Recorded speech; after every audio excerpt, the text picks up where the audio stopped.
আসসালামু আলাইকুম রহমতুল্লাহি বারাকাতু। আজকে কথা বলবো যে যাদের মিলিয়ন মিলিয়ন ভিউ হয়, যাদের মিলিয়ন মিলিয়ন এঙ্গেজমেন্ট হয়, হঠাৎ করে এখন মিলিয়ন মিলিয়ন ভিউ থেকে ডাউন হয়ে যাচ্ছে বা মিলিয়ন মিলিয়ন এঙ্গেজমেন্ট থেকে ডাউন হয়ে যাচ্ছে।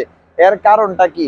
আসলে ফেসবুকে বিভিন্ন সময় বিভিন্ন আপডেট নিয়ে আসে, তার জন্য হয়তো এগুলা ডাউন হয়ে যাচ্ছে। তো হতাশ হওয়ার কোনো কারণ নেই, চিন্তা নেওয়ার কোনো কারণ নেই। ফেসবুকের ক্যাটাগরি মেনে, ফেসবুকের গাইডলাইন মেনে আপনি ফেসবুকে কাজ করেন, ইনশাল্লাহ ফেসবুক থেকে সফলতা অর্জন করতে পারবেন। তো ফেসবুকে একটা সময় মিলিয়ন ভিউ আসবে, একটা সময় কম ভিউ আসবে, এটাই স্বাভাবিক। তবে তাই বলে যে আপনি হতাশ হয়ে যাবেন তা কিন্তু হবে না। হতাশ না হয়ে ফেসবুকের গাইডলাইন মেনে আপনি ফেসবুকের রীতিমতো টাইম মেনটেন করে আপনি ভিডিও আপলোড করেন। একটা না একটা ভিডিও যখন ফর ইউতে যাবে, তখন আপনার ভিডিওগুলা আবার আগের মতন মিলিয়ন হিট করবে।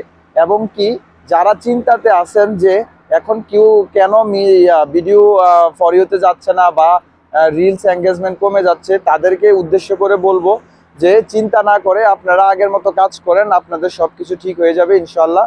আসলে আমরা ফেসবুক প্ল্যাটফর্মে একে অন্যের পাশে থেকে আমরা এগিয়ে যেতে হবে, কারণ একা একা ফেসবুক প্ল্যাটফর্ম থেকে সহজে এগিয়ে যেতে পারবো না। ধন্যবাদ সবাইকে।